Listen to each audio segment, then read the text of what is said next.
professional daredevil.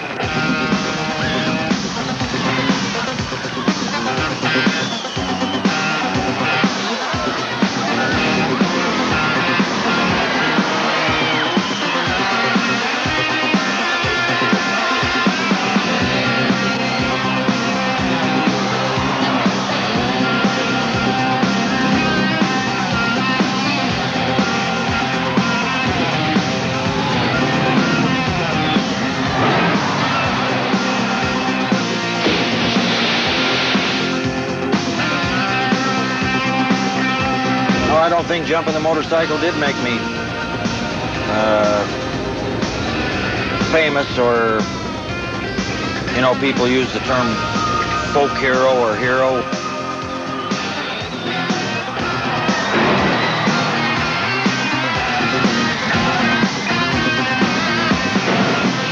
Being a hero in the United States of America is the shortest lived profession that anybody could ever hope to participate in.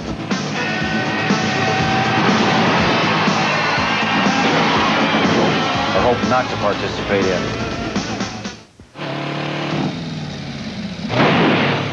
Teddy Roosevelt said one time that it's better to try and win glorious triumphs and victories, even though you're checkered by failure and fate, than to rank with those poor spirits who neither enjoy victory or defeat because they've lived in such a great twilight that they've never tried either one. So rather than be a painter of the Brooklyn Bridge or work in the Lincoln Tunnel in New York City and suck all that carbon dioxide in every day and live in those ghettos, I decided to fly through the air and live in the sunlight and enjoy life as much as I could, and that's just what I'm doing. When you do what I do for a living, you have to have a positive mental attitude. If that positive mental attitude doesn't work when you make that jump, you have to be man enough to handle the circumstances. In my case, I'm man enough. You have to have a certain mental attitude about you that's out of step with society. You got to go out there with an attitude to really grab somebody and beat them into the ground, to be a champion, to be a winner. And I had to have a killer instinct in me to beat what was probably the toughest competitor in life to me, and that was Father Time, death. And I figure there are three mysteries to life. Who we are, where we came from. Why you do what you do, and where you're going to go. Nobody knows the answer to those questions. Well, I don't know why I did what I did. I did what I did. I do what I do because I'm Evel Knievel, and I don't question it.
During a course of the 3.5 years, I underwent 14 major open reduction operations where they would cut me open, put steel into me, or take it out of me.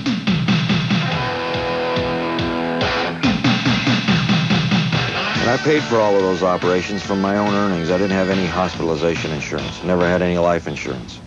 I was always self-insured. I think that the American public, or the public in the North American continent and the free world, identified with Evel Knievel because of the trials and tribulations that Evel Knievel went through.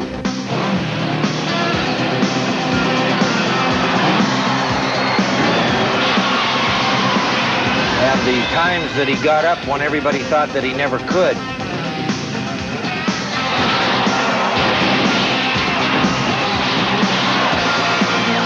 I wanted to live to fulfill a dream, and I acquired a lot of fans on the face of this earth that pulled for me and prayed for me and wanted me to fulfill that dream.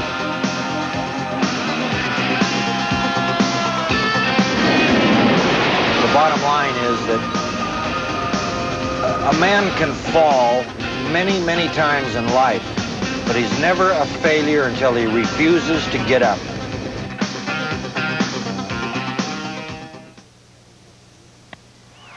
The Caesar's Palace jump was really the launching of my career. The film that was shot of the Caesar's Palace jump has been said by a lot of people who are in the film business to be one of the greatest pieces of film footage ever filmed. This was filmed by one of the most beautiful blondes. Her name is Linda Evans. And John Derek shot the jump and the takeoff, and Linda shot the landing and the accident. John Derek kept his word with me. You know, he could have taken that film and done something with it, but he gave me his word that no matter what happened, that that film would belong to me and that he would show it to nobody. And he was the only one allowed to film it. He was the only one I allowed to film it. And when I woke up in the hospital after being unconscious for almost 30 days, there was that film there and a note from John that said, "You scared me on this one. I'll never film you again unless you have a parachute. Your pal John Derek. Here's the film I promised you."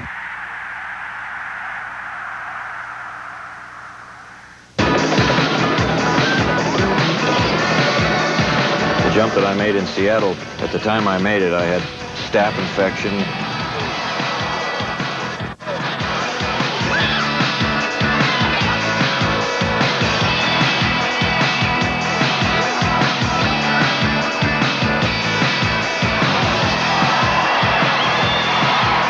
I made a practice jump before the big jump was moved out in the middle of the racetrack.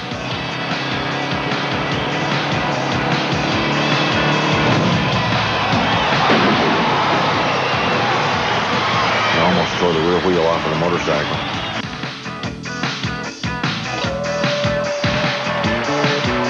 The Astrodome was something that I always was very proud of because I've been told I hold the attendance record there, that I do the largest crowds that they'd ever had for 2 days.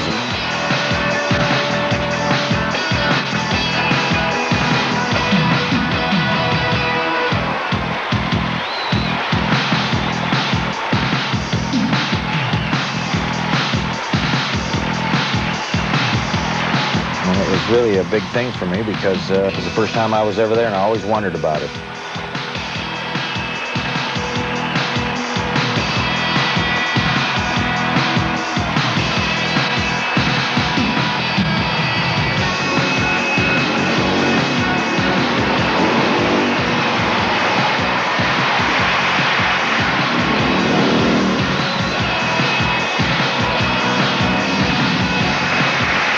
It was just a great experience for me. It's just something that's very memorable to me, something I always remember.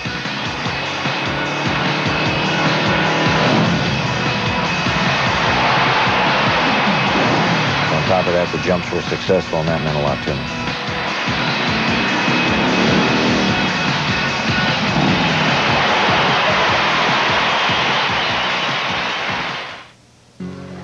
Well, there have been a couple of jumps that I've made during my lifetime that I always had a premonition before the jump that things were wrong. Maybe I'd done something I felt was wrong or that I shouldn't have done. And maybe there's some reason I couldn't make the jump right. I was going to get hurt. Things that I really don't want to divulge. I mean, we all have things in our life that we think things go wrong because of. The Yakima jump that I made in Yakima, Washington at the Yakima Speedway was over 12 or 13 Pepsi-Cola trucks. I jumped it on an American Eagle motorcycle. It's a big 750cc, 1,000-pound motorcycle.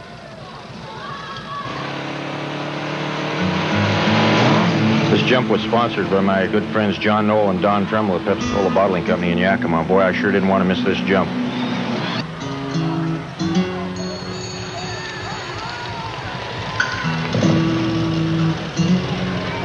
I can just tell you there were times during my life when I jumped that I absolutely thought or knew that I wasn't going to make it.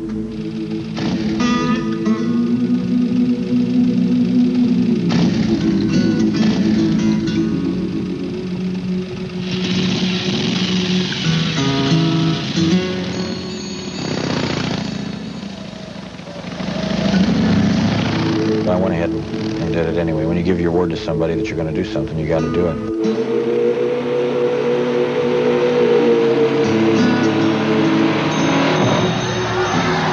Well, I just didn't have enough speed on takeoff.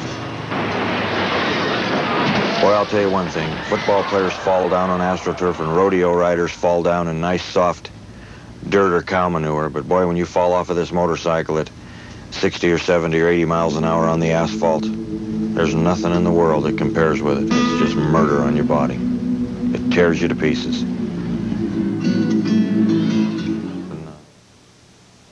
We're out here overlooking the expanse of 17 vans and trucks. I walked it off myself, and it's well over 100 feet. He'll have to be hitting somewhere between 80 and 85 miles an hour when he hits off. They had the reservations about the jump because they really were in question about whether I could make it or not, because I had been hurt before that.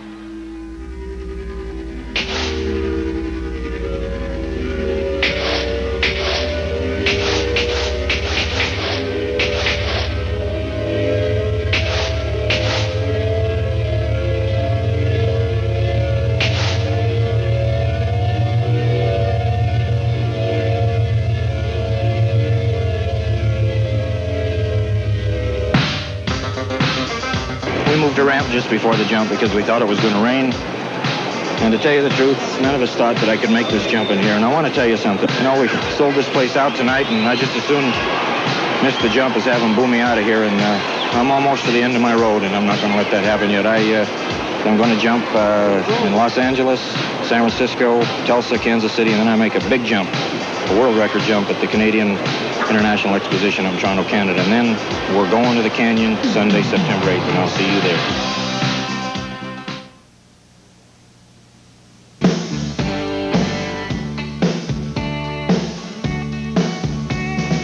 I still recall the day I set out on my own.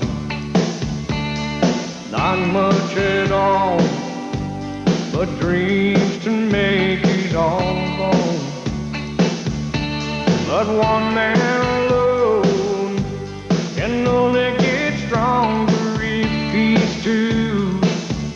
Then I fell in love with the one that would help me through. And with you, my wife, we made all my dreams come true. Then came the time to stand up for all that I knew. Thieves in the night, taking the pain that I lived through. You at my side, finding the strength to move ahead, crossing the line with help and love from a friend, holding the light that many thought was dead. I've ridden the wind with the sun in my face. I rode in the wind in the cold and rain. Though I wouldn't change my life by one day, I'll ride in the wind till... Ladies and gentlemen, boys and girls, let's give a great Canadian welcome to a man who is known throughout the world as the last of the gladiators, the all-time king of the daredevils, Evel Knievel. I would like to direct something to you who might think taking a narcotic is the wise thing to do, and I will give you something to relate to. I go to Indianapolis every year with the A.J. Foyt pit crew. He does a good job there. The men that are with him do a good job. When we go to qualify, there are some men who want to qualify and go faster, and instead of running on the fuel that Mr. Holman advises they run under and that the USAC committee tells them to run under, some of them cheat a little bit to get ahead, and they use a nitro. And their car runs for about 5 laps, and then it blows all to hell. And that's what will happen to you in life. If you take narcotics, you'll run for 5 laps, and you will blow all to hell. So the decision is yours. You make it. No, I wouldn't change my life by one day. I'll ride in the wind till I'm home once again. I've ridden the wind with the sun in my face. I rode in the wind and the cold and rain. No, I wouldn't change my life by one day. I'll ride in the wind till I'm home once again. Home again. Home once again. Home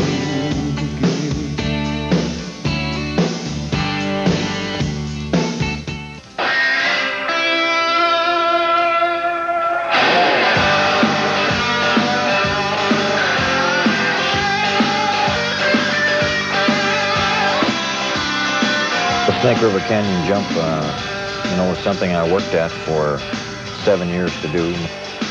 I fired 2 test shots to try and make the test shots go across the canyon. They both went right into the bottom of the canyon, right into the river. And I ran out of money and I only had 1 left. I had to get in it and try it.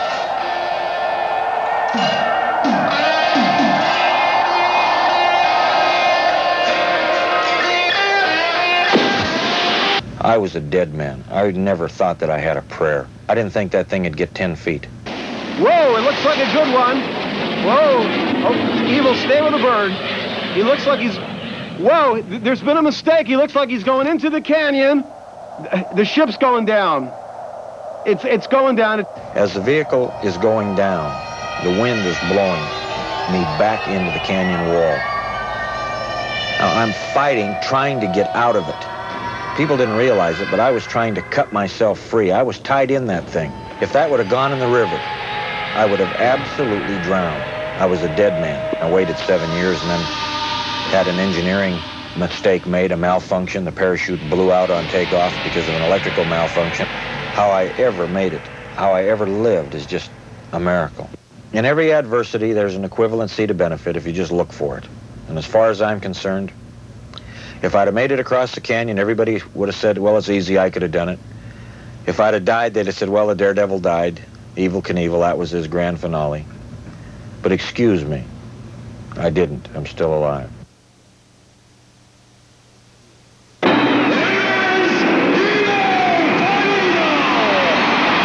I drew over 100,000 people to the stadium. That's more people than they ever drew there for a soccer game between any 2 countries. It's a turned-on crowd at Wembley Stadium as Evel Knievel returns to action. And I realized that I might be slow on takeoff and I might not make it, but I knew Harley-Davidson could never get the parts to me fast enough to change the gearing. So I went ahead and tried it anyway with the gearing that was on it. Here he goes, and he will go.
my shoulder. Right, off the left.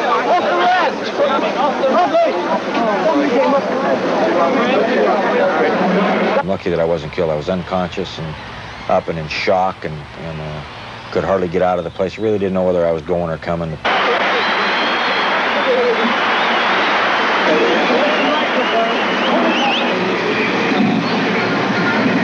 Ladies and gentlemen of this wonderful country, I've got to tell you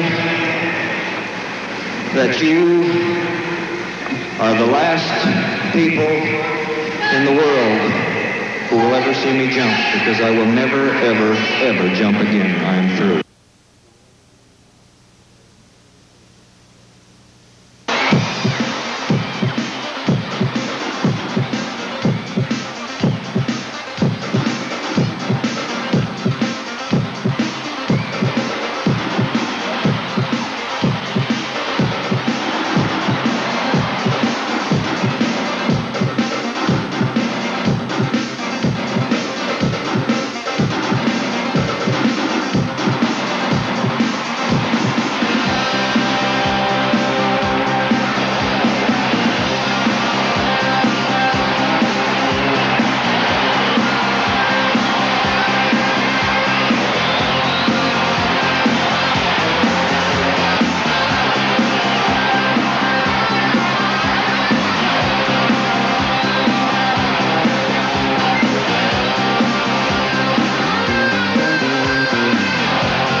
I wanted to get on the motorcycle and go against death. I was a life risker. I was not outside of the arena looking in. I was in the arena. To be like a life risker or a gladiator of old times, that's what made my life worthwhile at that time. I made a statement at my last jump in Ohio that the motorcycle doesn't have wings, and a man who's supposed to be a professional ought to realize when he's jumped far enough.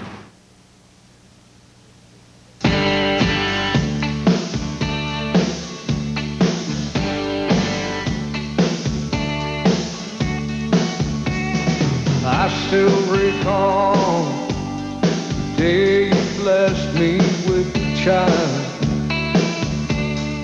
Now he stands tall, and I see myself younger and wild. And I will live on long after I have gone away. I took one step to the side, but walk straight, and no one can take what I've already given away. I've ridden the wind with the sun in my face. I rode Here I am at the prime of my life. I'm 47 years old. I've got a beautiful family. I played marbles. I lost some marbles. I won some marbles. I played golf. I lost some golf games. I won some golf games. I participated in all kind of sporting and athletic events. I won some. I lost some. I performed on the motorcycle. I made some jumps. I missed some jumps, but I'm a survivor. I'm still here. I've made millions and millions and millions of dollars. I've spent millions and millions and millions of dollars. What I'm going to do tomorrow is my business. The life I enjoy tomorrow is my business. I take one day at a time. I think people that have written songs, produced big motion pictures, made a lot of money, and at the age of 50 or 40 don't have that money that they accumulated anymore, that say that they're losers and they can't continue in life, boy, they are losers. But Evel Knievel doesn't think that way. I've got tomorrow to live in the next day, and I've got the benefit of all the things that I've done, all the experience that I've had, all the people I've met, all the friends that I've accumulated, and all the millions and millions of dollars that I have had the privilege of earning and spending. I've got all that knowledge to continue on in life. And to me, That's being a winner. That's not being a loser. If you don't believe me, wait until you see what I do tomorrow.